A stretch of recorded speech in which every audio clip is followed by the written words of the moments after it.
오늘은 히브리서 6장 4절에서 9절 말씀을 가지고 한번 빛을 받고 라는 제목으로 여러분과 함께 말씀을 나누겠습니다. 자, 히브리서는 초대교회 당시 유대교에서 기독교로 개종한 그런 그리스도인들에게 보내는 편지입니다. 이 편지를 받는 그리스도인들은 주변의 유대 공동체로부터 심한 박해를 받고 있었는데요. 이러한 박해 가운데 기독교 신앙을 포기하고 다시 유대교로 돌아가려고 하는 사람들이 있었던 것 같습니다. 그래서 그러한 사람들에게 예수 그리스도를 포기하지 말고 다시 유대교로 돌아가지 말라고 간곡하게 권면하고 경고하는 것이 바로 히브리서 저자가 히브리서를 쓴 기록 목적입니다. 이러한 배경 때문에 히브리서에는 곳곳에서 배교에 대한 경고가 있는데요. 자, 오늘 읽은 본문 말씀은 히브리서에 나오는 5가지 경고 중에서 세 번째 경고이고, 특별히 이 배교에 대한 아주 중요한 말씀이 기록되어 있습니다. 자, 오늘 본문 히브리서 6장 4절에서 6절까지를 함께 읽어보겠습니다. 시작. 한번 빛을 받고 하늘의 은사를 맛보고 성령에 참여한 바 되고 하나님의 선한 말씀과 내세의 능력을 맛보고도 타락한 자들은 다시 새롭게 하여 회개하게 할 수 없나니 이는 그들이 하나님의 아들을 다시 십자가에 못 박아 드러내놓고 욕되게 함이라.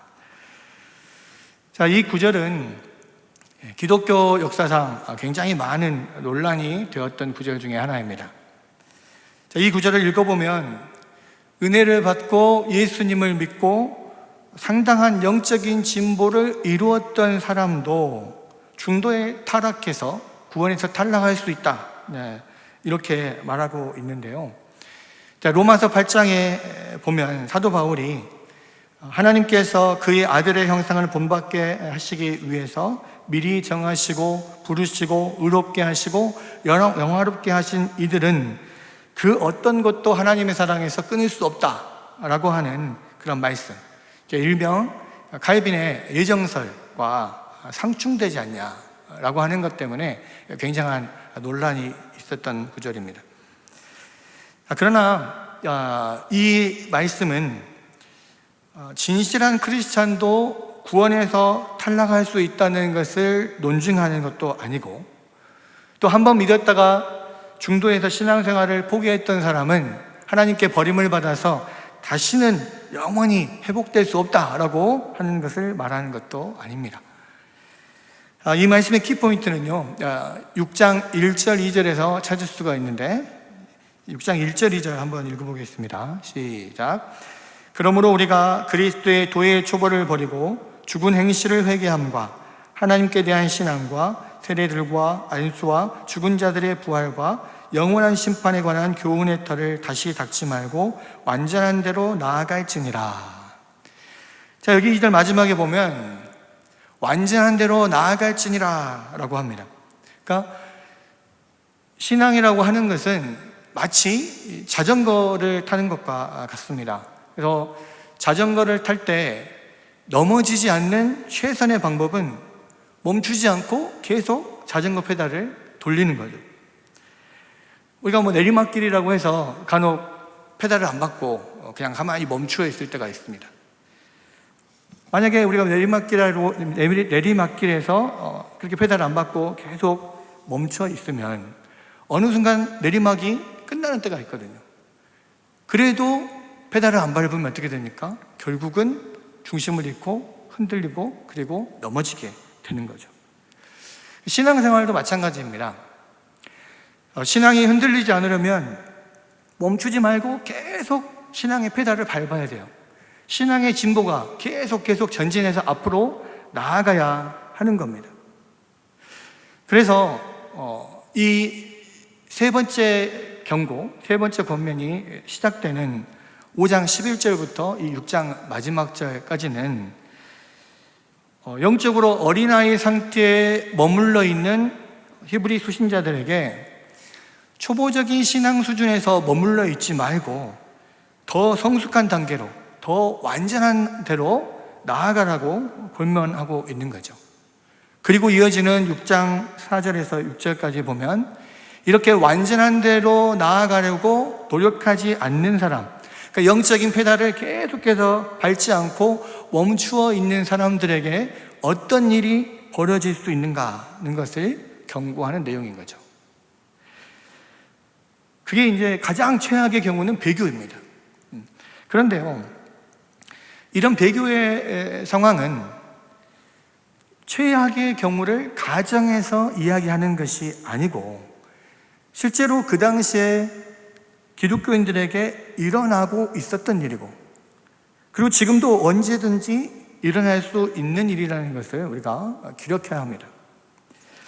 그러니까 예수님 당시도 사도로 부름을 받아서 3년 동안이나 예수님과 동고동락했던 가룟 유다도 예수님을 결국 배신하고 배교하고 말았거든요.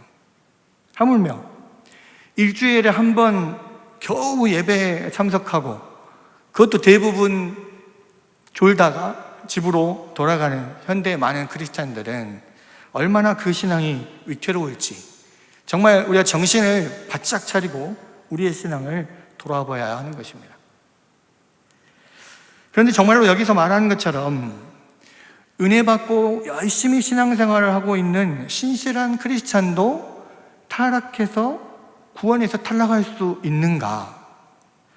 또 예수 믿다가 신앙생활을 떠난 사람은 아예 회복이 불가능한가? 또 회개해도 하나님께서 받아주지 않으시는가? 이런 질문들이 떠오를 수 있을 겁니다. 먼저 후자의 질문에 대해서 유명한 청교도 신학자인 존 오웨이는 말하기를 이런 사람들의 회복의 불가능성은 죄를 지은 자가 회개하고 돌아설 가능성을 차단하는 것이 아니라 아무리 큰 죄를 지은 자도 진정으로 회개하고 돌아오고자 열망하면 하나님께서 그를 받아주신다고 하는 약속은 결코 변함이 없고 모순되지 않는다라고 이야기하죠.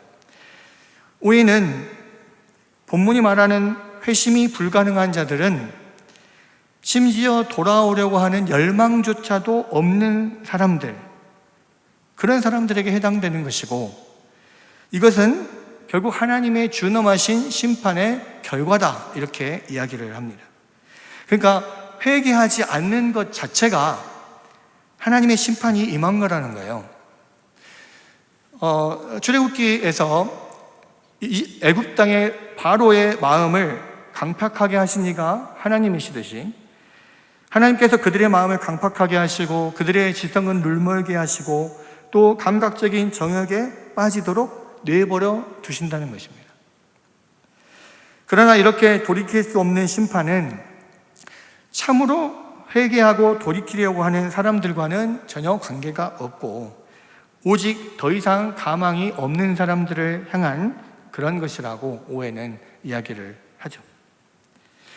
그러니까 우리가 많은 주위에 그런 사람들이 있을 거예요. 우리가 신앙생활을 같이 열심히 한때는 했는데 갑자기 교회를 안 나오고 이런저런 일로 인해서 교회를 떠나고 신앙을 쉬고 있는 사람들, 이런 사람들은 돌이켜서 다시 회복될 수 있는 가능성이 없냐? 그렇지 않다는 겁니다. 충분히 가능성이 있고 또 하나님께서 역사하셔서 그들의 마음을 돌이켜서 회개하고 하나님 앞에 돌아올 수 있다라는 거죠. 그러면 처음 질문, 은혜 받고 신앙생활을 열심히 하고 있는 신실한 크리스찬도 타락하여서 구원에서 탈락할 수 있는가? 이에 대한 대답은 결론적으로 말하면 그럴 수 없다라는 거예요. 그러니까 예수님께서는 요한복음 6장 37절에서 아버지께서 내게 주시는 자는 다 내게로 올 것이요 내게로 오는 자는 내가 결코 내쫓지 아니하리라 하셨습니다. 예수님께로 나오는 사람들은 결코 내쫓지 않는다 그러셨고, 또 앞에서 말씀드렸던 것처럼 로마서 8장에도 보면 하나님께서 그의 아들의 형상을 본받게 하기 위해서 미리 정하시고 부르시고 의롭게 하시고 영광롭게 하신 이들은 그 어떤 것도 하나님의 사랑에서 끊을 수 없다라고 분명하게 말하고 있기 때문이죠. 그럼에도 불구하고 여기서 신앙생활을 잘 하다가 타락해서 구원에 탈락한 이런 사람들은 그럼 뭐냐? 그들은 처음부터 진정한 그리스도인이 아니었다는 것입니다. 자, 이에 대한 증거가 있습니다. 오늘 본문 9절 말씀을 한번 보겠습니다. 6장 9절 함께 읽겠습니다. 시작. 사랑하는 자들아, 우리가 이같이 말하나 너희에게는 이보다 더 좋은 것, 곧 구원에 속한 것이 있음을 확신하노라. 자, 여기서 보면 너희는 구원에 속해 있음을 확신한다라고 합니다. 여기서 너희는 누굽니까? 바로 이 히브리서를 받는 성도들이죠. 그러면 4절에서 6절에 나오는 사람들, 한번 빛을 받고 하늘의 은사를 맛보고 성령에 참여한 바가 되고 하나님의 선한 말씀과 내세의 능력을 맛보고도 타락한 자들, 이런 자들은 여기 너희에 속하지 않은 사람들이라는 거예요. 여러분, 이들은 예수 믿는 참된 성도들과 함께 신앙생활을 했고 크게 은혜를 받은 것처럼 보이지만 사실은 처음부터 구원 얻는 참 믿음을 갖지 못했던 자들이라는 것입니다. 아까 예를 들었던 것처럼 가룟 유다는 사도로 부르심을 받고 다른 제자들과 함께 3년 동안 예수님을 따라다니면서 말씀을 배웠어요. 심지어는 그 제자의 무리들 가운데서도 재정부장을 역임할 만큼 신뢰를 받았던 사람입니다. 그런데 성경은 그에 대해서 말하기를 처음부터 마귀요 도둑이었다, 이렇게 말하고 있는 거예요. 여러분, 여기에 나오는 이런 사람들, 신실한 성도들과 함께 열심히 신앙생활을 하고 있는 것 같지만 사실은 참된 신자가 아닌 사람들, 이런 사람들을 청교도 목회자였던 매튜 미드는 almost Christian이라고 그렇게 이야기합니다. 무슨 이야기냐면 거의 그리스도인이 될 뻔한 사람, 거의 될 뻔했는데 그럼 결국은 못 된 거거든요. 네. 여러분, 매튜 미드는요, 사도행전 26장에 보면 사도 바울이 아그리빠 왕과 베스도 총독 앞에서 자기의 변호와 간증을 했을 때 베스도 총독은 네 많은 학문이 너를 미치게 한다, 이렇게 말한 반면에 아그리빠 왕은 네가 적은 말로 나를 권하여 그리스도인이 되게 하려는도다, 이렇게 이야기를 해요. 그런데 이 아그리빠 왕의 말을 영어 성경 킹 제임스 버전에서는 뭐라고 번역을 해놨냐면 네가 나를 설득하여 거의 그리스도인이 되게 하였도다, 이렇게 번역을 해놨습니다. 그래서 여기에 매튜 미드는 착안해서 이런 사람들은 거의 그리스도인이 될 뻔한 사람, almost Christian, 이렇게 명명을 한 거죠. 여러분, 거의 그리스도인이 될 뻔한 사람들, 겉보기에는 정말 신실한 크리스찬으로 보이는데 실상은 참된 신자가 아닌 사람들, 이런 사람들이 almost Christian, 유사 그리스도인, 진짜인 것 같지만 가짜인 그런 신자라고 할 수 있는 거죠. 네, 여기에 나온 사람들이 이제 이런 사람들인데 문제가 뭐냐? 문제는 이들이 너무나 멀쩡해 보일 뿐만 아니라 상당히 많은 영적 진부가 있어 보임에도 불구하고 결국은 가짜 크리스찬, 유사 그리스도인에 불과하다는 것이죠. 여러분, 뭔가 이 사람들은 겉으로 보이기에는 영적으로 참 많이 신실해 보이고 많은 진보가 있었던 것처럼 보여요. 여러분, 이들은 먼저 한번 빛을 받은 사람이다, 이렇게 이야기합니다. 여러분, 복음의 빛을 받았어요. 진리에 대한 지식을 얻은 사람입니다. 그러나 여러분이 복음에 대한 지식이 아무리 많아도, 즉 하나님과 그분의 뜻에 대하여 그리고 그리스도의 인격과 사역에 대해서 정말로 많이 알고 있어도 유사 그리스도인에 불과할 수 있다는 것입니다. 여러분, 지식의 주체는 지성이지만 거룩의 주체는 의지입니다. 그러므로 어떤 사람의 지성에 빛이 비추어졌다고 해도 그 의지는 전혀 거룩해지지 않을 수 있어요. 그러니까 하나님을 아는 지성을 가지고 있지만 그의 의지는 전혀 하나님께 순종하려고 하지 않을 수 있다는 말입니다. 그래서 한 번 빛을 받은 사람들, 진리를 알고 그리스도를 아는 사람도 실제로 그리스도께 순종하고 따르는 그런 의지가 없을 수 있다는 거죠. 두 번째로 이 사람들은요, 하늘의 은사를 맛본 사람들이에요. 여러분, 은사주의 계열의 기독교인들은 성령의 은사를 체험한 것을 중생의 증거, 구원받은 증거다, 이렇게 이야기를 합니다. 그러나 성경은 말합니다. 하늘의 은사를 맛본 사람도 가짜 그리스도인일 수 있다는 거예요. 그럼 왜 그럴까요? 왜냐하면 성령의 은사는 일반 은혜이기 때문입니다. 그러니까 일반 은혜란 말이 무슨 말이냐면 신자나 불신자나 누구에게나 다 주어질 수 있는 게 일반 은혜예요. 그러니까 하나님은 햇빛과 비를 모든 사람들에게, 믿는 자에게도 믿지 않는 자에게도 다 동일하게 주십니다. 여러분, 성령의 은사는 많은 성경에 그런 은사들이 있지만 그런 은사는 일반 은혜에 속해요. 그래서 믿지 않는 사람도 그 은사를 받을 수 있습니다. 예를 들어서 아까 말했던 가룟 유다도 예수님이 파송한 사도고 또 전도자 중에 한 명이었어요. 가룟 유다도 70인 파송할 때, 또 두씩 제자들을 짝지어서 파송할 때 가서 복음을 전하고 그 하나님의 말씀을 전하는 것을 보고 또 많은 사람들이 예수를 믿고 하늘에서 막 이 마귀가 막 뚝 떨어지고 막 그런 많은 그런 영적인 체험들을 한 사람이에요, 가룟 유다가. 그럼에도 불구하고 가룟 유다는 처음부터 진짜 신자가 아니었습니다. 여러분, 구약 성경의 발람도 마찬가지죠. 발람도 하나님을 믿는 신실한 그런 하나님의 백성이 아니에요. 그럼에도 불구하고 하나님의 영이 임해서 하나님의 뜻을 예언했습니다. 여러분, 심지어는 다른 종교들 안에도 그런 기적을 행하는 경우도 있고 여러 가지 은사들이 나타나는 경우도 있어요. 예전에 제가 어떤 TV 프로그램을 보니까 일본에 있는 어떤 절에 승려들이 막 방언 기도를 하는 것을 본 적이 있습니다. 그러니까 심지어는 그럴 정도, 방언하고 예언하고 하는 게 이방 그런 다른 종교에서도 일어나고 또 어떤 기적이나 병 고침 이런 것도 다른 종교에서 일어날 수 있어요. 왜 일어날 수 있습니까? 그것은 성령의 일반적인 은사이기 때문에 그렇다는 거예요.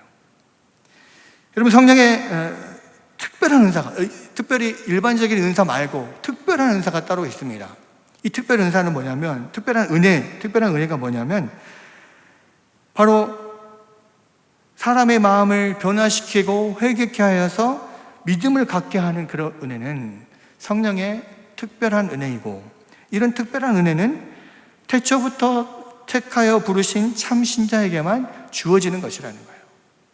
그러니까 그렇게 성령의 하늘의 은사를 맛본 사람들도 진짜 크리스찬이 아닐 수 있다는 것입니다.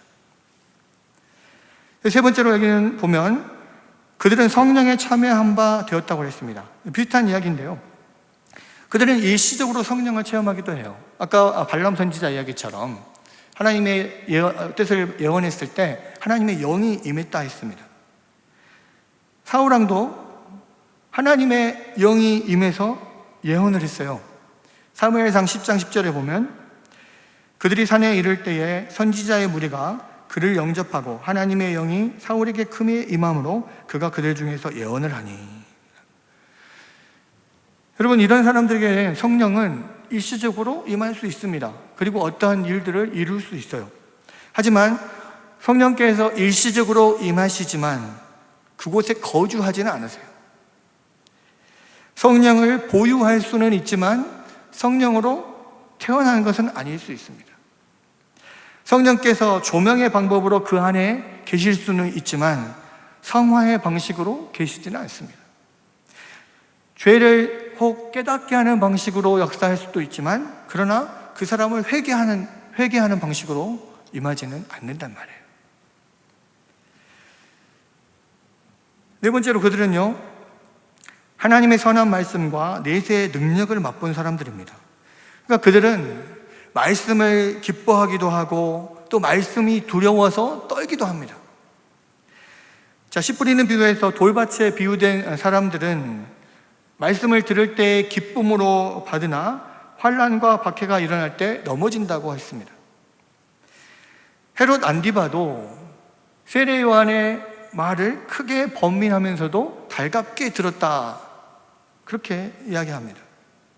또 어떤 이들은 성령의 그런 능력을 체험하기도 하죠. 여러분, 그러나 그들의 결과는 어떻습니까? 결국 타락하여 구원에 이르지 못하게 되었습니다. 물론 이들처럼 한번 빛을 받고 하늘의 은사를 맛보고 성령에 참여한 바가 되고 하나님의 선한 말씀과 내세의 능력을 맛본 사람들이 전부 다 타락하는 것은 아닙니다.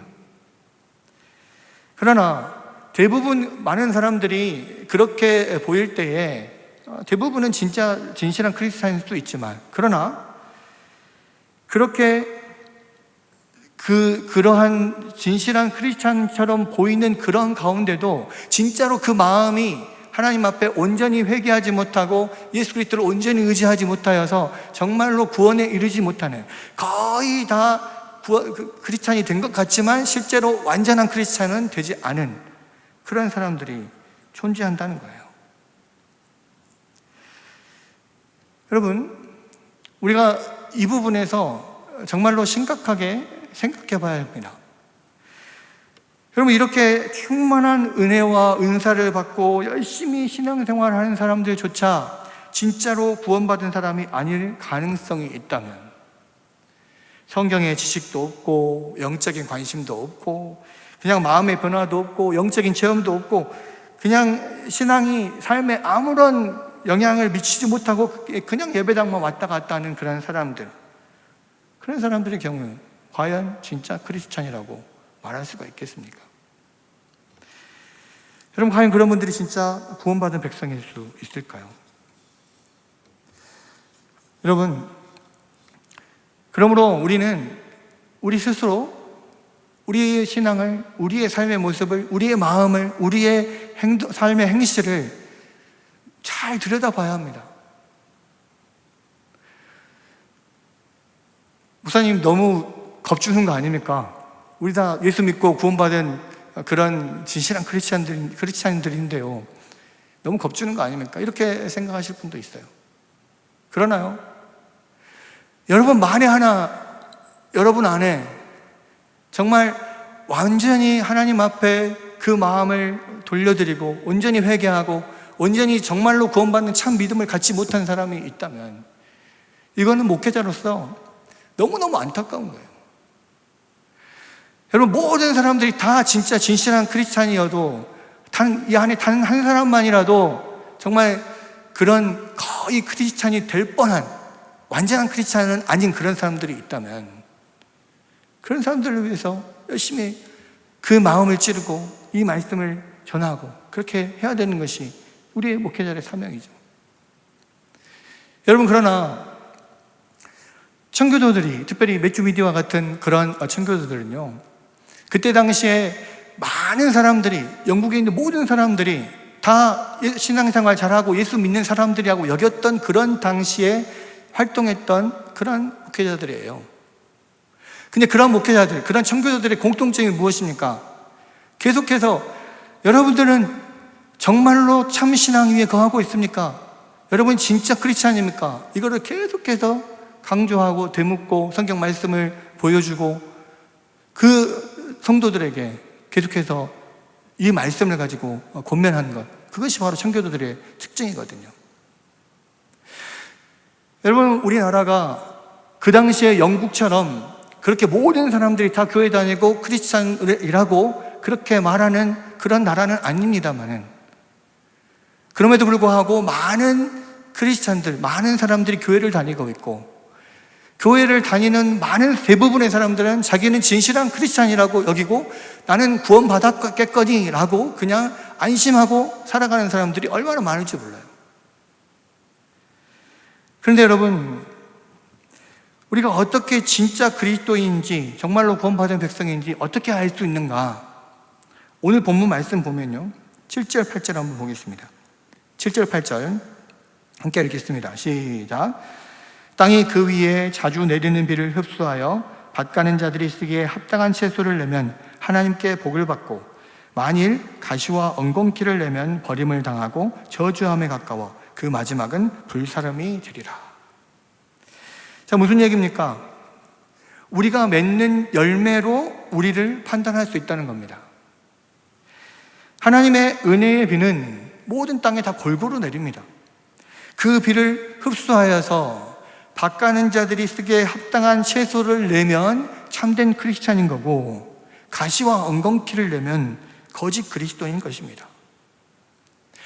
예수님은 누가복음 6장 44절에서 그 열매로 나무를 안다 이렇게 말씀하셨고요, 요한복음 15장 8절에서 너희가 열매를 많이 맺으면 내 아버지께서 영광을 받으실 것이요 너희는 내 제자가 되리라 이렇게 말씀하셨습니다. 결국 무엇입니까? 우리가 진짜 크리스찬이냐 아니냐 하는 것은 우리가 맺는 열매로 알 수 있다는 거예요. 물론 이 열매는 겉으로만 드러나는 외적인 변화나 외적인 도덕성만을 이야기하지는 않습니다.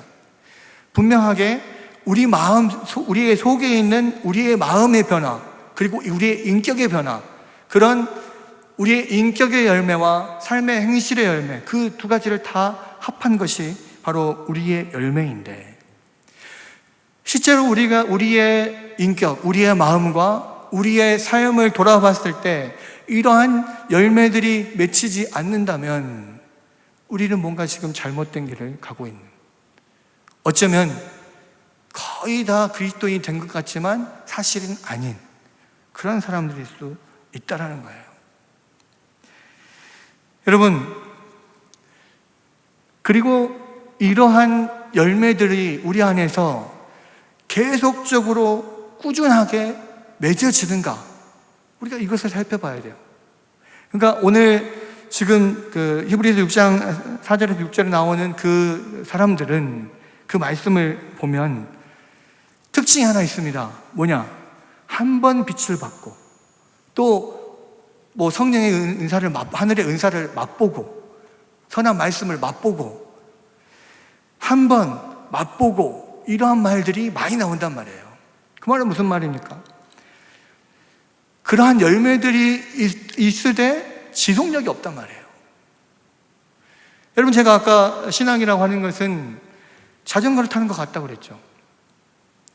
여러분, 계속해서 진보의 열매가 보여지지 않으면 우리의 내적인 우리의 품성이나 우리의 모든 행실의 열매들이 계속적으로 꾸준히 그렇게 보여지지 않으면, 여러분, 우리는 진짜 살아있는 그러한 영혼들, 살아있는 그런 사람들이 아니라는 거예요. 영적으로 살아있는 존재가 아니라는 것입니다. 그리고 선한 열매를 계속해서 이렇게 맺어야만 우리가 선한 나무라고 하는 것을 우리가 확증할 수 있다는 거예요. 그러므로 고린도후서 13장 5절에 보면 너희는 믿음 안에 있는가 너희 자신을 시험하고 너희 자신을 확증하라.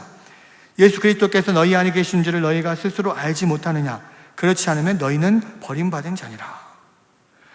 여러분, 우리 스스로를, 자기 자신을 계속해서 믿음 안에 있는가 확인하고 시험하고 확증해야 합니다.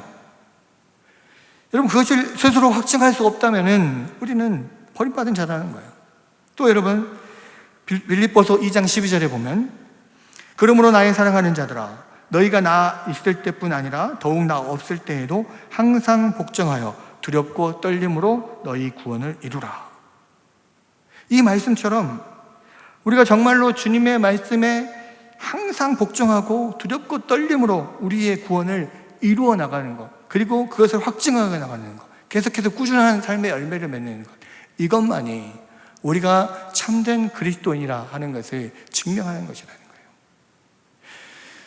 여러분, 히브리서는 유대교에서 기독교로 개종했다가 핍박 때문에 다시 유대교로 돌아가려고 하는 그러한 사람들에게 계속해서 그리스도를 버리고 배교하지 마라, 돌아가지 마라, 계속해서 이 시험과 환난 가운데서도 진보의 길을 걸어가라, 계속해서 권면하는 그러한 내용입니다.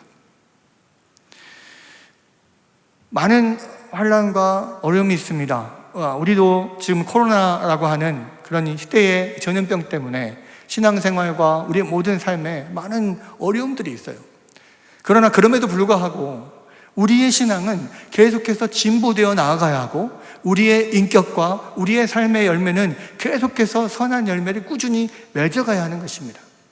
만약에 이러한 일들로 인하여서 교회도 자주 올 수 없고 예배도 제대로 드릴 수 없는 상황에서 여러분들이 그냥 넋놓고 페달을 멈추고 있다면 여러분이 정말로 참된 크리스찬인지 증명할 길이 없게 되고요, 여러분 정말로 이 히브리에서 염려하는 것처럼 어쩌면 배교의 길로 걸어갈 수 있는 그런 사람들도 있을 줄 모르겠습니다.